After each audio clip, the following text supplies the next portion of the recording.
선수는 누구나 실수는 할 수 있습니다. 아무리 신기해 있는 선수들도 득점에 실수를 하고 월드클래스 수비수들도 실수를 하며 그로 인해서 실점에 빌미를 주게 됩니다. 그렇기 때문에 실수가 실력이냐고 질문을 던진다면 그건 아니라고 하고 싶습니다. 토트넘과 리버풀의 19라운드에서 1대3 패배를 하고 난 후에 무리뉴 감독은 인터뷰에서 첫 번째 실수가 모든 사태의 시작이었다. 경기가 안정화될 때쯤 우리는 경기를 아주 잘 풀어가고 있었지만 리버풀에게 당한 추가 실점은 첫 번째 실점 상황과 비슷한 상황에서 나왔다. 경기 1분과 48분 상황은 같은 실수에서 비롯됐다. 실점 후에도 팀은 투지를 보여주며 리버풀을 괴롭혔지만 또 한 번 실수하게 되면서 3대 1이 되었다. 수많은 실수를 하면서 싸우는 것은 매우 어려운 일이었다. 몇몇 선수들은 더욱 실망했을 것이다. 그들의 경기력이 매우 훌륭했기 때문이다. 하지만 개인의 실수들 때문에 모두가 괴로워졌다. 이렇게 경기를 총평했습니다. 그 후에 진행된 인터뷰 내용도 비슷한 맥락으로 우리의 경기력은 수비수 개개인의 실수에 큰 영향을 받았다. 팀은 매우 견고하고 자신감에 차 있었다. 우리는 전반에만 수비수 개인의 실수가 3번 있었다. 결국은 마지막 몇 분을 남기고 실점을 했다. 팀은 체계적으로 잘 움직였고 자신감도 높았다. 호이베르와 은돈벨레가 미드필더 포지션에서 좋은 역할을 해주었고 멋진 골도 넣었지만 아쉽게도 옵사이드였다. 무리뉴 인터뷰에서 키워드를 뽑자면 역시 실수입니다. 인터뷰하는 기자도 그 단어를 썼고 원더골을 넣은 호이베르도 인터뷰에서 실수를 하면 벌을 받는 법이라고 언급했습니다.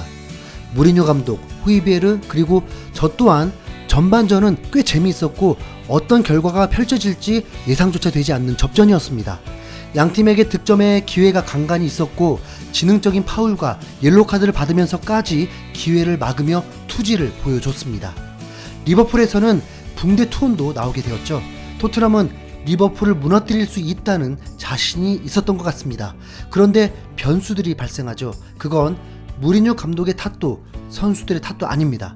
그냥 축구에서 일어날 수 있는 사고라고 봐야죠. 사고가 생기니 당황했고 당황한 나머지 흐트러지면서 리버풀에게 기회가 생겼습니다. 그리고 토트넘은 이제 실수를 하게 됩니다. 호이베르 말대로 그 실수가 벌을 받게 되고 리버풀을 상대로 또 먼저 실점을 한다는 것은 치명적일 수밖에 없었습니다. 만약 케인이 부상이 없었다면 토트넘의 집중력은 그대로 유지가 되지 않았을까요?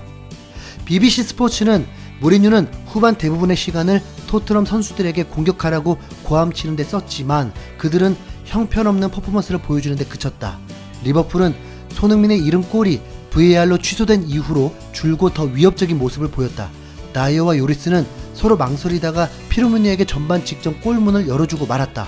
토트넘 공격의 부재는 케인을 잃은 후 그리 놀랄만한 일은 아니었다. 이렇게 전했는데요. 역시 케인에 대한 언급이 인상적이었습니다.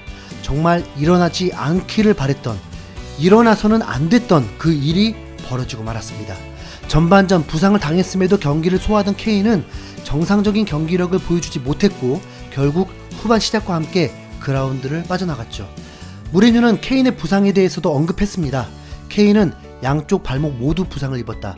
양쪽 발목의 관절염 증상과 붓기가 심해서 리버풀전에서 더 이상 경기를 소화하는 것이 불가능했다.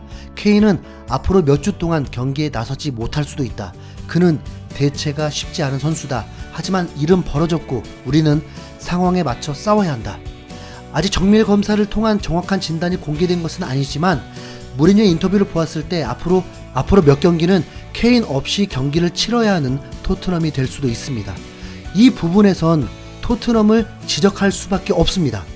지난 시즌 케인은 1월 초에 사우스햄튼과의 경기 후 햄스트링으로 4개월여를 결장했습니다. 사실 시즌 아웃급이었고 코로나로 인해서 남은 경기를 뛸 수 있었습니다. 케인은 3년째 부상으로 이탈을 하고 있습니다. 챔피언스리그 결승전에서도 4개월을 부상 이탈하고도 결승전에 선발 출전시켰고 무득점 패배로 준우승을 하게 되었습니다. 당시 큰 논란일 수밖에 없었죠. 그렇게 중요하다는 케인이 대체 불가라는 케인이 그만큼 부상으로 자주 빠지는데 제대로 된 대체 선수가 없는 팀이 어떻게 B클럽이 되려고 하는 걸까요? 맨시티는 원톱 아구에로가 없어도 1위를 달리고 있고, 맨유는 노장임에도 불구하고 주급 3억에 카바니를 데려오는 무리수도 던집니다.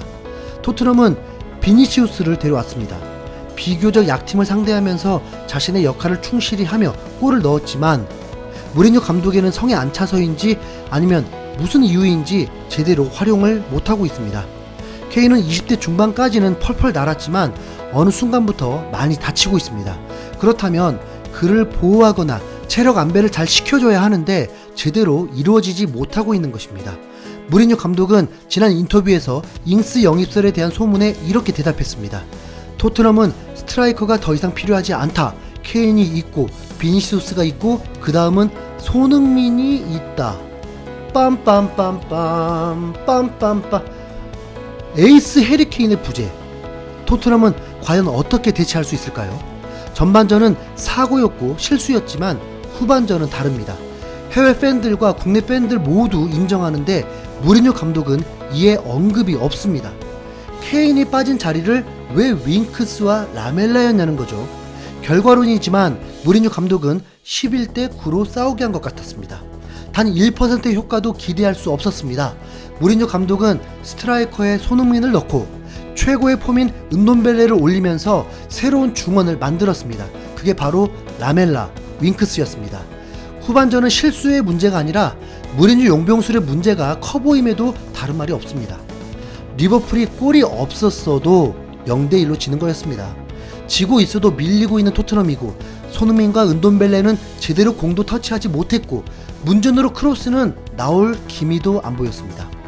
결국 중원에서 은돈벨레, 호이베르, 케인이 배급해주지 않으면 답이 없는 토트넘이라는 게 여지없이 드러났습니다. 스카이 스포츠는 2021년 리버풀의 걱정스러운 흐름은 소니 알리송 키퍼의 니어포스트로 특유의 피니시를 보여줄 때만 해도 북런던에서 역시 이어지는 듯 보였다. 하지만 내눈 VAR이 손흥민이 스루패스를 받기 전 옵사이드 상태였다는 것을 밝혀냈다.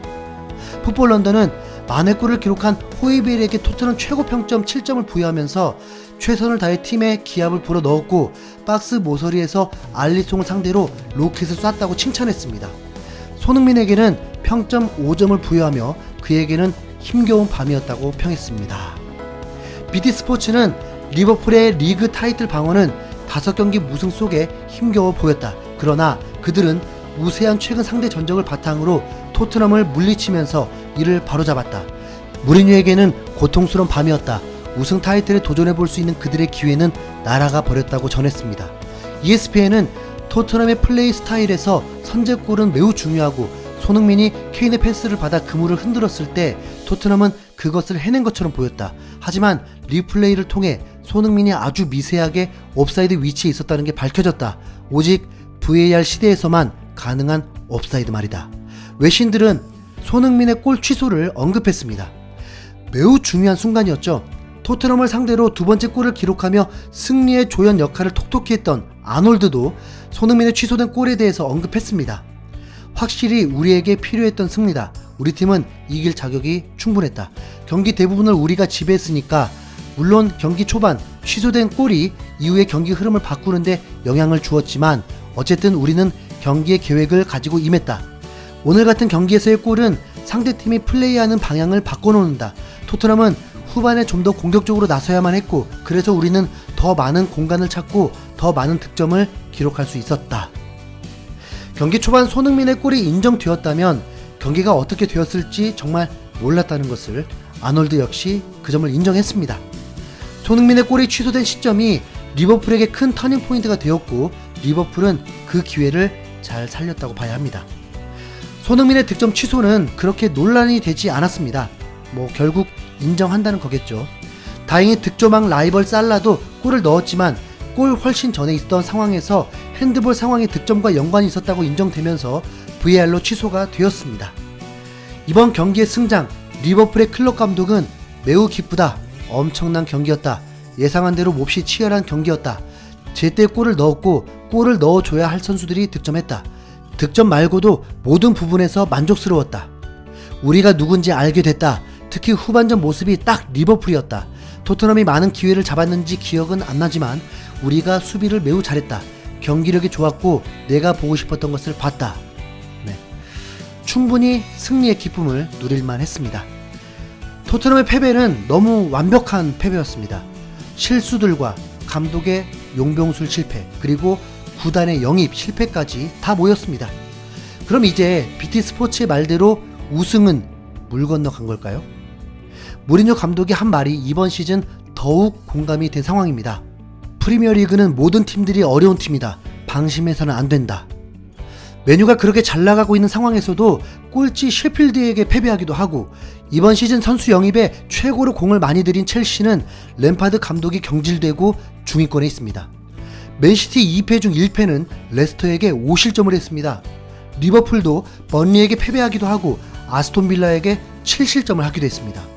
어쨌든 상위권 팀들도 황당한 무승부와 패배도 하고 있는 만큼 상위권만 초접전인 상황이 아니라 하위권의 반란도 만만치 않은 이번 시즌이 되기 때문에 긍정적으로 토트넘이 잘 극복하고 다시 한번 기회가 올 수 있기를 바라봅니다.